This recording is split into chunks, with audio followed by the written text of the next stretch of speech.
اور اس کے بعد بھی یہ جو سارا بارڈر کا ڈسپیوٹ تھا اس میں یو ایس ایس آر کی سپورٹ رہی انڈیا کی طرف. تو دیکھ رہے ہیں آپ کہ اس وقت کا جیو پولیٹیکل نقشہ کتنا کمپلیکیٹڈ تھا. کہنے کو دو کمیونسٹ ملک تھے، چائنا اور یو ایس ایس آر، لیکن U S S R China کو چھوڑ کر نان کمیونسٹ ملک کو سپورٹ کر رہا تھا. اچھا، اس کے ساتھ ہی ایک اور بہت بڑا واقعہ ہو گیا تھا 1968 میں، یعنی 71 کی جنگ شروع ہونے سے 2-3 سال پہلے.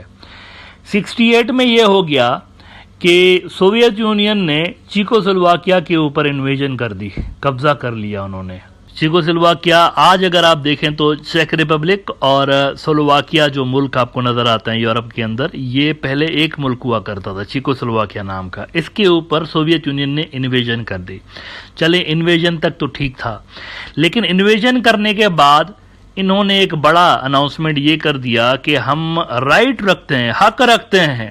سوویت یونین نے کہا ہم حق رکھتے ہیں ہر کمیونسٹ ملک کے اوپر چڑھائی کرنے کا، ان کو پروٹیکٹ کرنے کا، اینٹی کمیونسٹ انفلوئنسز سے ان کو بچانے کے لیے ہم ان کے اوپر چڑھائی کر کے تو ان کا انتظام سنبھالنے کا حق رکھتے ہیں.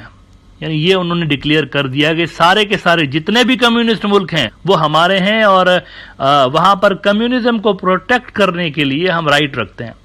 اب اس کو ڈائریکٹ چائنا نے اپنے لیے تھریٹ کنسیڈر کیا کہ بھائی کمیونسٹ تو ہم بھی ہیں اور ہمارے ساتھ ان کے ٹائز بھی برے ہیں، تو اس کا کیا مطلب یہ ہے کہ یہ ہمارے اوپر بھی چڑھائی کریں گے. ایک ویلڈ تھریٹ کے روپ میں چائنیز اس کو دیکھ رہے تھے، دھمکی کو. لیکن یہ ویلڈ تھریٹ نہیں رہا، بلی تھیلے سے باہر آ بھی گئی. 1969 میں یہ دونوں لڑ پڑے، بارڈر کلیش ہو گیا، لڑائی ہو گئی دونوں کی، چائنا کی اور یو ایس ایس آر کی لڑائی ہو گئی. اور اس لڑائی کے دوران کافی لوگ دونوں سائڈز پہ مارے بھی گئے. مارچ 1969 میں یہ لڑائی شروع ہوئی تھی. 2 اور 15 مارچ کو جھڑپیں ہوئی تھی. 15 اس میں جو کیجوالٹیز تھی رپورٹ ہوئی تھی. اس کے بعد دونوں ملکوں کے ٹائز انتہائی خراب ہو گئے، چائنیز کے اور یو ایس ایس آر کے ٹائز انتہائی خراب ہو گئے. اب یہ سارا جو کانٹیکسٹ میں نے آپ کو بتایا یہ اسی 1971 کے وار سے جڑا ہوا ہے. میں ہمیشہ کہتا رہتا ہوں کہ بنگلہ دیش ہو یا پاکستان ہو یا انڈیا ہو، یہاں پر جو کچھ بھی ہوتا ہے اس کا فیصلہ آدھا تو یہ ملک خود کرتے ہیں، لیکن آدھا دنیا اس کے فیصلے کرتی ہے. دنیا کے جو حالات ہیں نا وہ ان ملکوں کے فیصلے کر رہے ہوتے ہیں، وہ ان ملکوں کی پالیسیز کو شیپ کرنے کے لیے ایک رول پلے کرتے ہیں. اب دیکھیے یہ حالات تھے دنیا کے. اسی کے دوران پھر انڈیا اور یو ایس ایس آر نے ایک ٹریٹی سائن کر دی تھی. جنگ شروع ہونے سے کچھ ہفتے کچھ مہینے پہلے ٹریٹی سائن کر لی انہوں نے، اور اس ٹریٹی کی وجہ سے پھر چائنا کو ایک طرح سے انہوں نے میسج بھیجا کہ یہاں پر اگر آپ انٹرفیئر کریں گے تو پھر آپ کو دونوں بارڈرز پر لڑنا پڑے گا. ادھر ہم بھی لڑیں گے آپ کے ساتھ، یہاں پر انڈینس آپ کے ساتھ لڑ رہے ہوں گے، دونوں بارڈرز پر آپ انگیج ہو جائیں گے. تو چائنا ہو گیا لاک. اس وقت کا جو چائنا ہے وہ آج کے چائنا کی طرح نہیں تھا نا.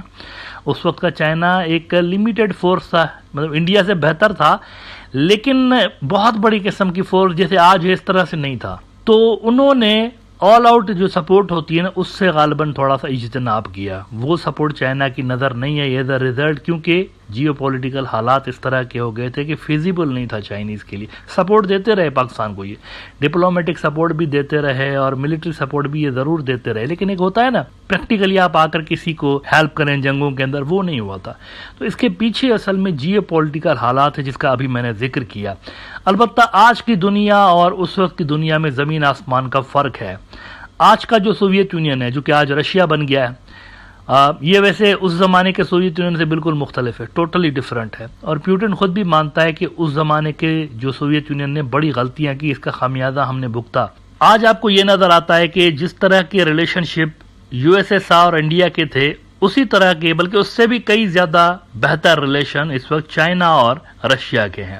اور اسی وجہ سے آپ دیکھیے کہ انڈیا ڈیپینڈنٹ ہے رشیا کے اوپر ملٹری اسسٹنس کے حوالے سے، لیکن ان کو مل نہیں رہی 4 سال سے لے کے. اور ان کا ایک تو ویپنز کا آرڈر جو ہے وہ پینڈنگ میں پڑا ہوا ہے. 4 سال پہلے یہ جھڑپیں ہوئی تھی نا گلوان کی، تب سے لے کر رشینز نے ان کو آرڈرز ڈیلیور نہیں کیے. انڈین جو پولیٹیشنز ہیں سبرامنیم سوامی اور دیگر، یہ بھی کمپلین کرتے ہوئے ان دنوں نظر آتے ہیں کہ یہ ہماری سپورٹ کیوں نہیں کر رہے اس طرح سے جیسے ان کو کرنی چاہیے، انہوں نے پیسے بھی لیے ہوئے ہیں. تو آج کا جو دنیا کا جو نقشہ ہے وہ بالکل چینج ہے پہلے والے نقشے سے.